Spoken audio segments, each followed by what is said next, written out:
Welcome to Taste Buds. I'm Debra Eckerling, goal strategist, writer, and foodie, and today I'm speaking with food and lifestyle writer Ariel Kanter. Welcome. Hi, thank you so much for having me. I'm so happy to be here. What led to the specialty in writing about food? It was not part of the original plan. I grew up as a little ballerina, and food, if anything, was really not part of the lifestyle.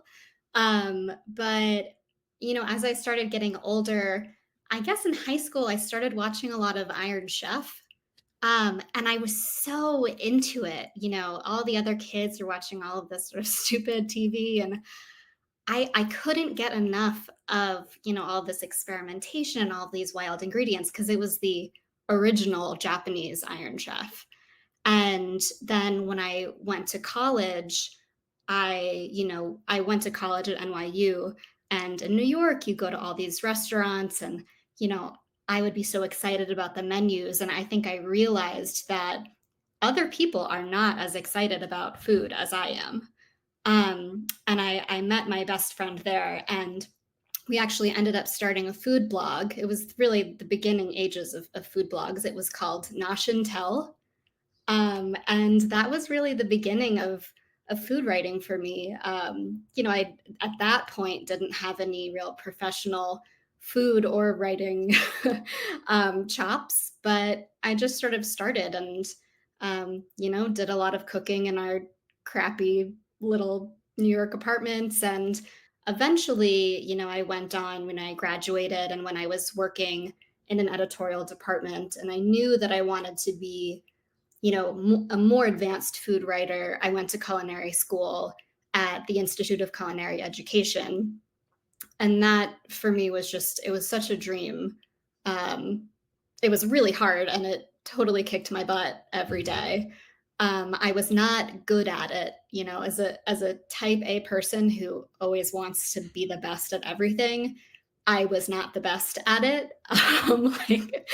But it was an incredible experience, and I went on to stage at Osteria Marini in Soho. It's Michael White's restaurant, and um, after that experience, I was like, well, I definitely don't want to be a chef, but I want to write about food. And now I have this, food science background and, food preparation background. And that's really when I started, really diving deep into food. And, after that, I worked at Serious Eats for 5 years and then just kept going. I feel like you missed a step from when you went from ballerina life to food life. So, can you fill in the blanks? Sure. I mean, growing up, I really would say there just was not a lot of food happening. Like it just wasn't, my parents didn't cook. We didn't have a lot of food moments. One recipe that I do want to talk about today, that was a very, one family recipe that we had were meringues, our special Cantor family meringues that we had. So we had a couple of food moments, but they were never really central. We were never really gathering in the way that, I feel like is so crucial now. And the reason why I actually started watching Iron Chef was not because of food. It was because um, as like a young teen, I had a TV in my room, and the Food Network never had scary commercials at night. So that's why I watched it in the beginning, because it never had scary commercials. And so I sort of fell in love with food by accident. And that's really the honest truth. And um, yeah, I mean, there are many years in between, but it kind of was a slow drip for me. Um, I was always dancing, and I still dance now. But food really became a focus because I just fell in love with the kitchen and sort of the warmth of it, and I was missing that in the ballet studio. It's ballet studio is beautiful, but I always felt like it was cold. It like treated your body in a different way. Whereas in the kitchen, there is warmth and fulfillment and experimentation, and there are other people, and there's sharing, and it's multicultural. And that was something I was just missing. And so that I think that's just why I love cooking so much now and writing about it and sharing it with people. And normally I would ask your earliest food memory, but you said you just have like the one, right? I have two. I did think of another one. Okay, um, go. the first one I remembered last night. For my bat mitzvah, we had a like family friends that we would give sort of elaborate bar mitzvah gifts to. Like we rolled up $1, like $101 bills, and put them in balloons so that they'd have to pop them. Like really logistically annoying bar mitzvah gifts. But I got lucky my year, and the day after my bat mitzvah, a cake arrived at our front door, like a chocolate cake. And I was like, what? Another cake? This is like this is interesting. And the directions were like, the money is in the cake. And as a 13-year-old girl who chocolate is just like ugh, the best. And I got to dig my hands, like a proper ballet bunhead. I got to like dig my hands into a chocolate cake and eat it and pull money out of it. And I didn't even care about the money. Like it could have been like, I was just like, I don't care about that. And just got to eat cake. And it was so fun. And I will just never forget how free I felt in that moment to just like be a kid. So that is just a very special food memory for me, and like I don't know where that money went. I didn't even care. I just was so happy eating cake like that. So that's one food memory that is very special to me. Oh, and I love that because bat mitzvah, adulthood, and it enabled you to tap into your inner kid, which apparently had been Yeah. stifled with the bun, right? Yeah, absolutely. It was a very special little moment for me. And then the other food memory for me definitely was making meringues. We had a family recipe, it was passed down on my mother's side. Um, these were like the cookie that we made for every birthday, every Jewish holiday. And we don't have a family recipe book, but sort of this is what we had. We'd bring them in the big Tupperwares, I'd bring them to school. And, I'd even just like the sound of the stand mixer uh, whirring, just it brings me back to that. They're really special, and they're not like, from other grocery store meringues that you kind of break your teeth on and they're like dry. These are like, there's so many textures because it's like these craggly mountains, and then they break into these shards, and then it's marshmallowy, and then there's these chocolate chips, and it's this perfect magical recipe. And I always felt like it was magical then, and I still do now. And I think that's why, like, when I finally, could afford to buy my first KitchenAid stand mixer, I got it on sale. But like when I got it, when I was in living in Brooklyn, I made meringues. That was like the first thing I made. And when I was going to meet my future in-laws for the first time, I made meringues for them. And now when I like basically any holiday, when I'm baking with my niece and nephew.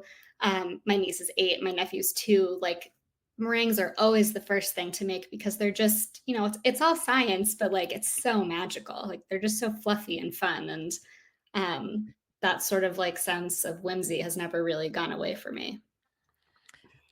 I love that like your family crest is one specific food. Yeah. It's amazing. And I imagine now that you're a trained chef and you write about food and you speak like both, by the way, as if you didn't know.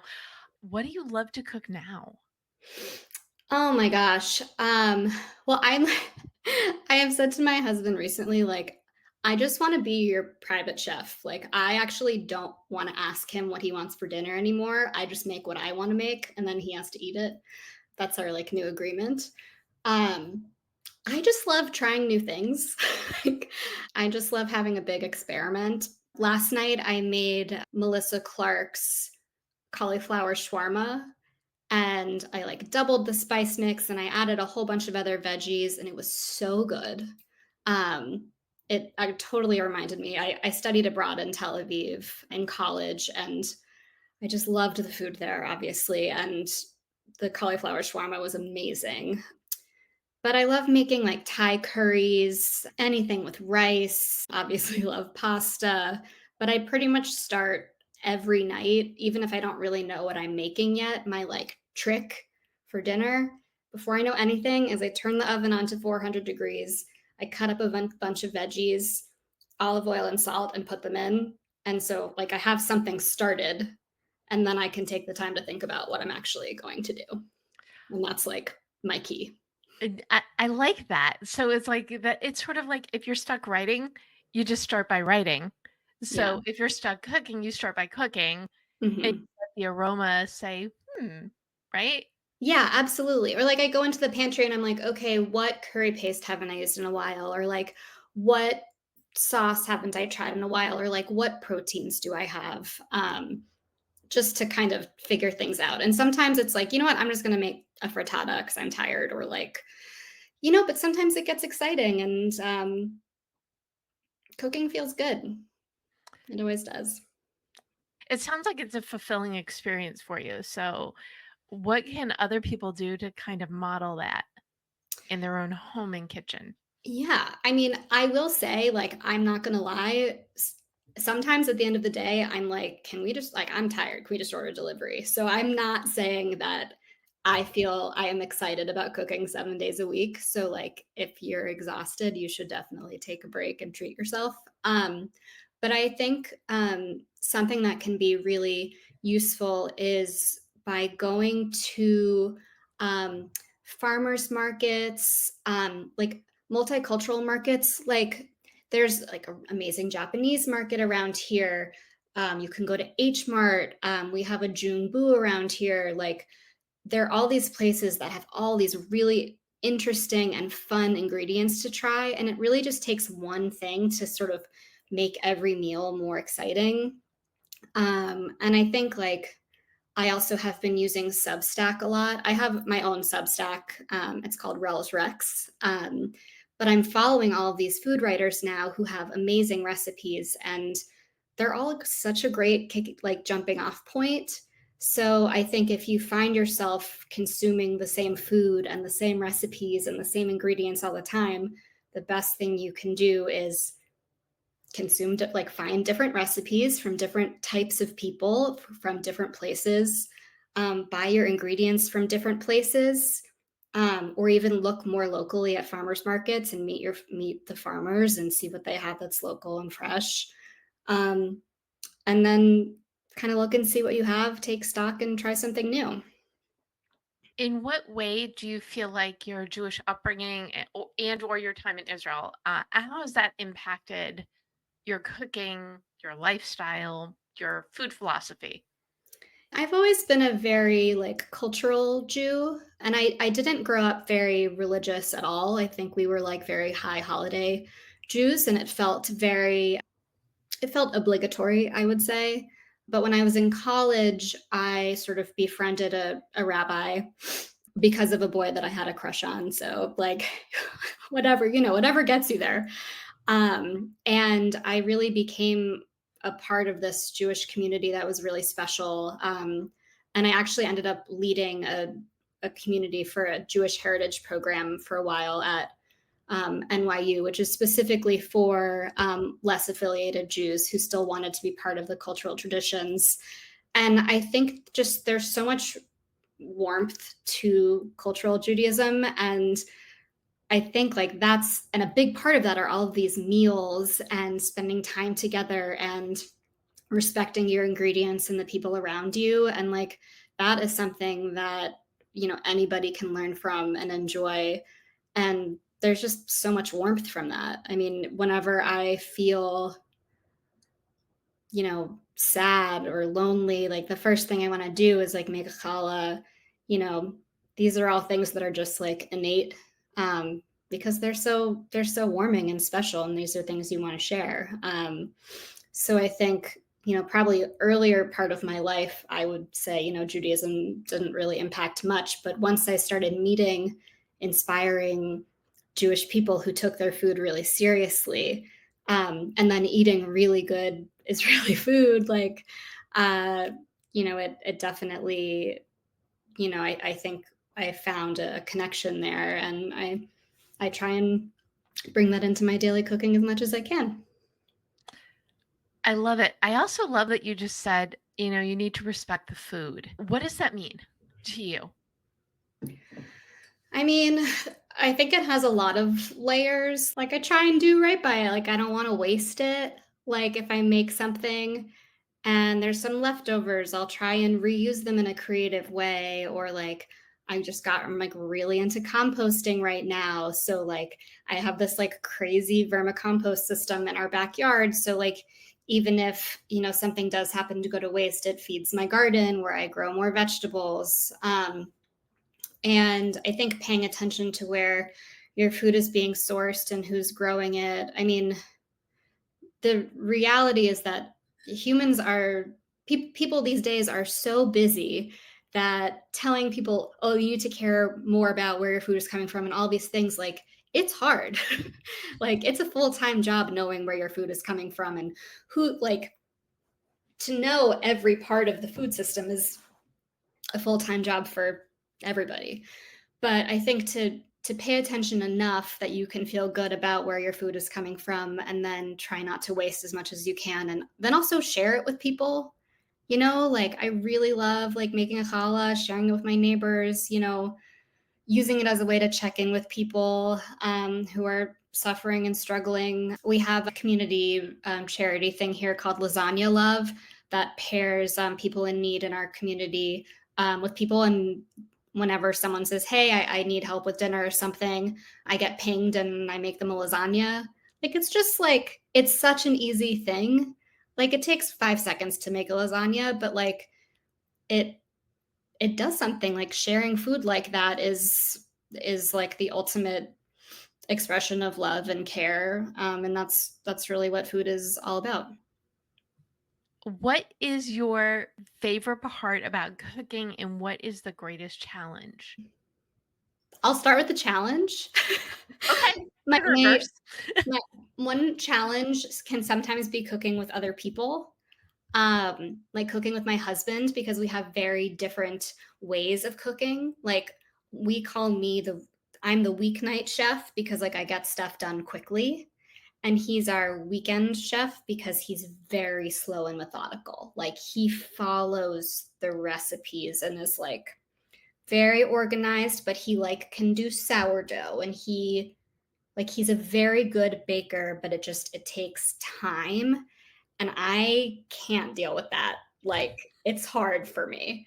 And we've communicated about it. Like, we're good and we know our roles, but we struggle, I think, when we're trying to do something together, because I want to just get stuff done and he wants to take his time. So like, that for me is a challenge. Um, yeah, I mean, I think that's a challenge for like anybody in a relationship ever. Um, but something I love about cooking, I love cooking with my niece and nephew because they live around the corner from me.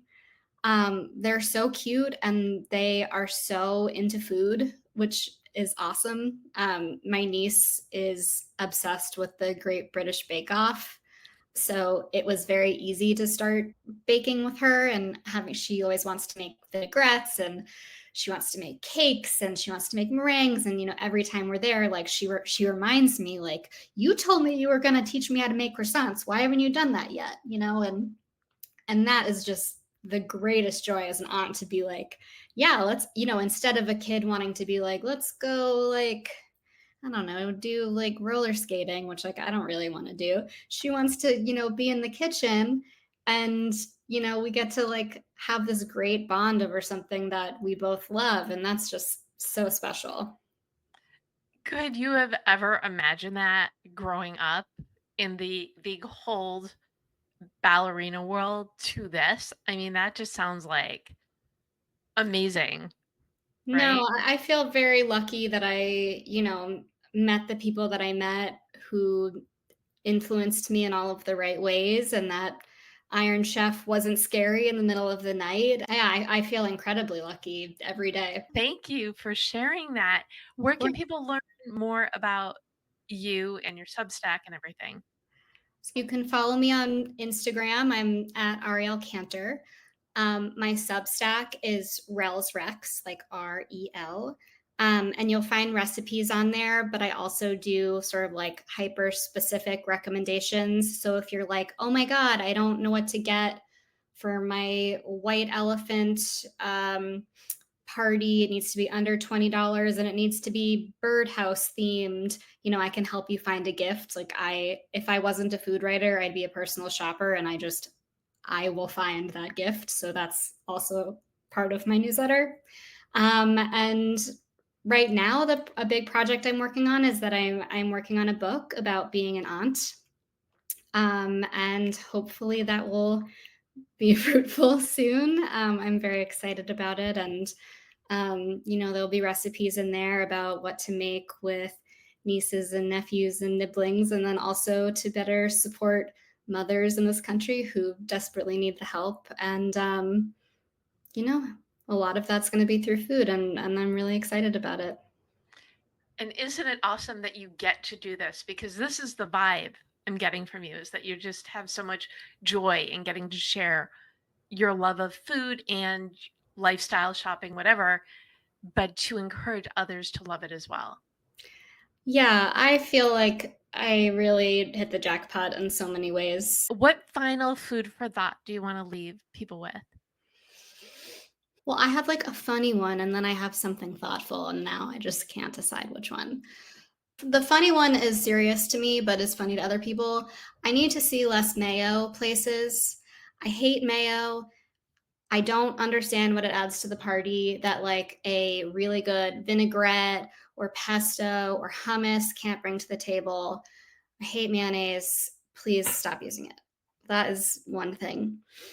The other thing is, if you love food and you love reading about food, I highly recommend you download the Substack app and just start following writers, because it is just the best reading experience. Like, there are no ads. People are just free form writing. It is like the greatest joy to read these people's work. I mean, you don't have to subscribe to me, just subscribe to all of these other people. They are just spectacular writers. And, I just sort of look through the notes, and I've just been finding all sorts of people, and I'm very inspired by all of their writing. I know most people are published authors and they have so many stories to tell. And I think that Substack is is really a like beautiful platform for beautiful writing. So that is what people should do. Go forth. Wonderful. Thank you so much, Ariel Kanter, for joining me. Mhm. Thank you for tuning in to Taste Buds with Deb. Don't miss an episode. You can subscribe on YouTube, iTunes, and or your favorite podcast platform. And go to jewishjournal.com/podcast to read the articles that go with each episode and get that wonderful meringue recipe for this one. And you can learn more at tastebudswithdeb.com. Enjoy your food, respect your food, but love the experience. Until next time, bon appetit.